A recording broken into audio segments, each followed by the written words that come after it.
Hello, everybody. Welcome to another edition of the Rare Book Cafe Coffee Break Edition. My co-host, Linn. Hello. Hello, Ed. And hello, Richard. And hello, Richard. Richard, we last saw you. You were on your way to Cooperstown, New York for a show, and we're going to hear a little bit about that. But before we do, I'm going to take a sip out of my coffee.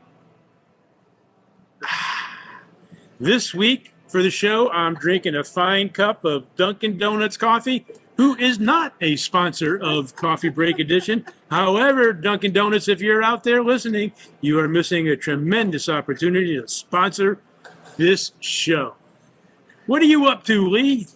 Well, I'm drinking mine out of an Emory University mug.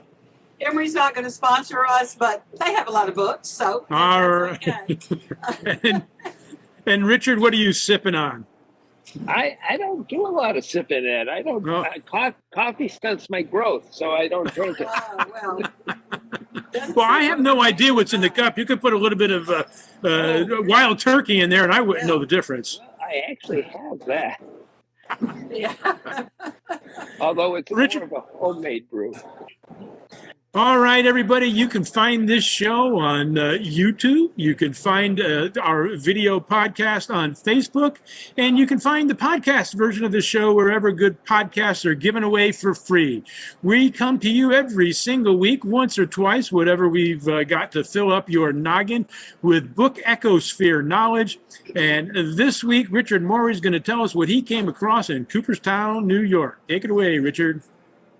Well, hello, everybody. Good to see you again. As you know, I'm on the road. Matter of fact, I'm in Massachusetts today. I can't tell you where I am because then I'd be giving you away my secret hide spots where I go find wonderful things. But if you look over my shoulder, you might get a hint.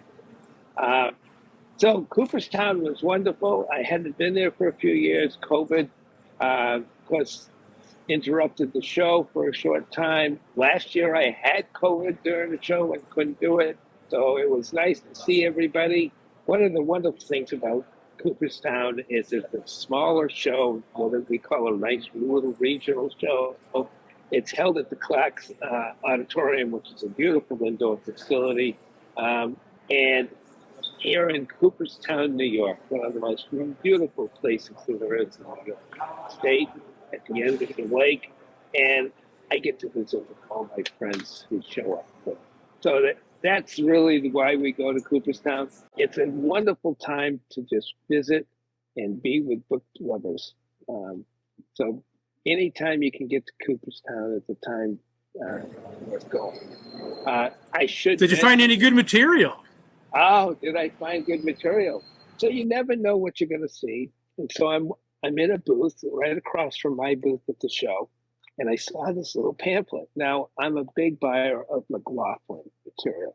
McLaughlin was a company between 1858 and 1920, produced a wonderful assortment of children's books in beautiful chromolithographic colors, and they're very well sought after. And I supply an institution that I'm very fond of in Worcester, Massachusetts, called the American Antiquarian, with a lot of the copies of that they have for their collection. They've got the finest collection probably in the United States. And I saw this pamphlet I'd never seen before, and it was on typewriters. And in fact, it said McLaughlin Brothers. It had a right address. They had a variety of ones, but I knew the address. And I said, that's different. It's not a children's book. So I bought it, not expensive. And in fact, when I contacted AAS this week, Laura said, of course we want this. I've been looking for it for years. I've known that it was out there, but had never seen it. And apparently McLaughlin Brothers dabbled in typewriters at some point back in the 17 or 1880s or so. So Alan's going to put up a picture of it. A wonderful piece. And it found its proper home. Congratulations. I'm sure you're probably going to donate it to the society. Maybe you charge them postage, right? They got a good buy, I promise. I'm sure they do. I treat them very well. So, but I did have something else to show you. A little something that, as I've been digging through my warehouse, this wonderful piece here. This is approximately, I think, 1875 or so. I forget the date. I have it written down someplace. But this is from St. Nick, published by Prang out of Boston. You can see the wonderful colors that are in it, has these beautiful folds. And of course, this is one of the earliest versions of the Santa Claus whom we know. This is quite, I will say it's Nast-like, Thomas Nast, but it doesn't give credit to him.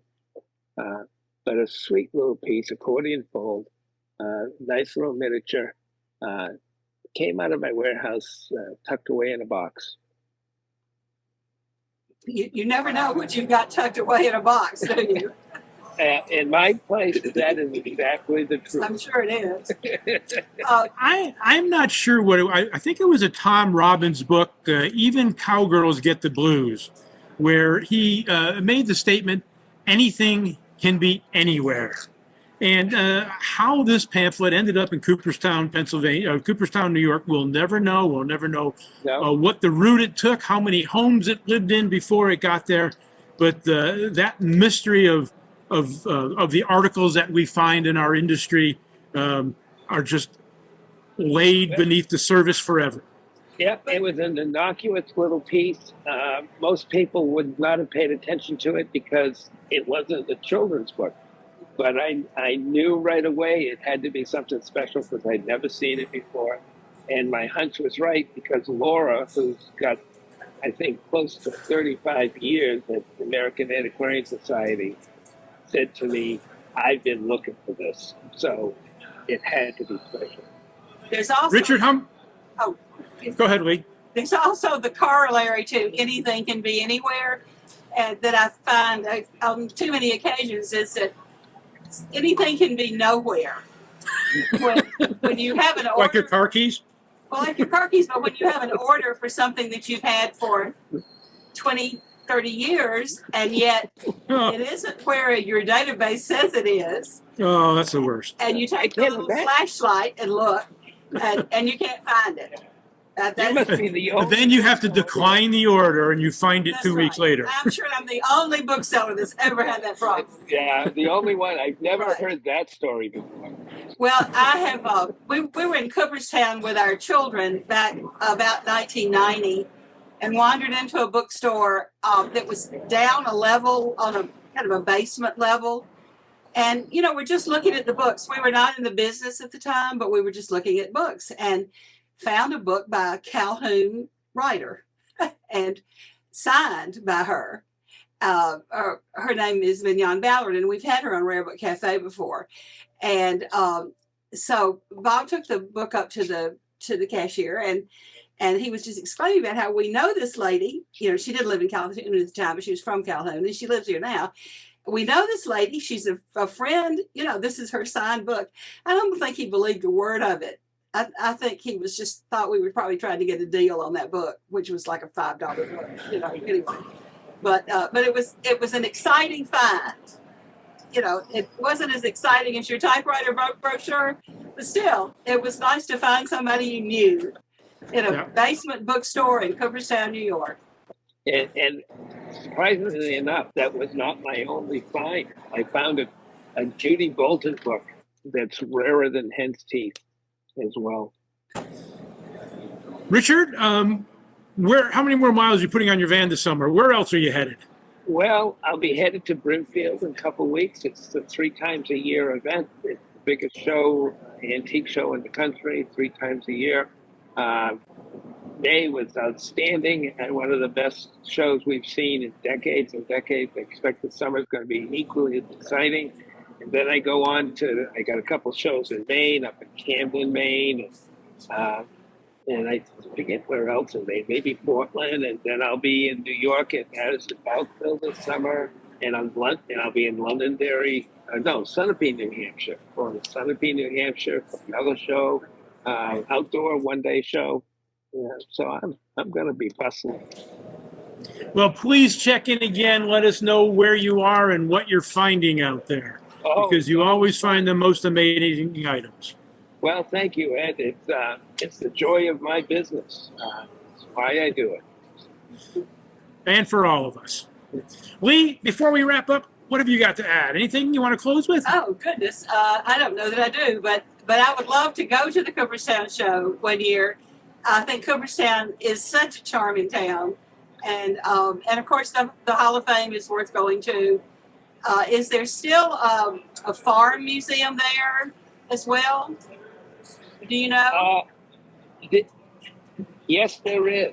And there is a museum that had a lot of death masks. Oh, I'm not familiar with that. Well, this was, like I'm saying, it was like 30-something years ago, so I'm not sure, but it was a fascinating trip with an 11-year-old and a 9-year-old. Well, you had to do the Baseball Hall of Fame. Well, of course we did. Of course we did. And they did not approve of the hot dogs at the field. The buns were wrong. They were these kind of square-looking buns. It's funny you should say that. National Public Radio, just as I was driving here, had a program on hot dogs. Oh, my goodness. And specifically, they talked about baseball hot dogs. Yeah, well... And they admonished anybody who would put ketchup on a hot dog. Yeah, well, they wouldn't put ketchup on them in Cooperstown. I think we sneaked some ketchup on them. Well, I'm a Yankees fan. I have to imagine, Lee, you're a Braves fan, and Richard, you're probably a Red Sox fan. How'd you guess, Ed? How'd you guess? You must be telepathetic. Yeah, maybe so. Maybe so. All right, everybody. It's always a pleasure to get together again. Thank you for checking in, Richard. My co-host, Lee Linn. Folks, that's another edition of the Rare Book Cafe, the coffee break edition. Hope you enjoyed it. Send us your emails, text us on Facebook. Let us know who you'd like us to interview and subjects you'd like to hear on the show. Always a pleasure to hear from our fans. Keep smiling, everybody.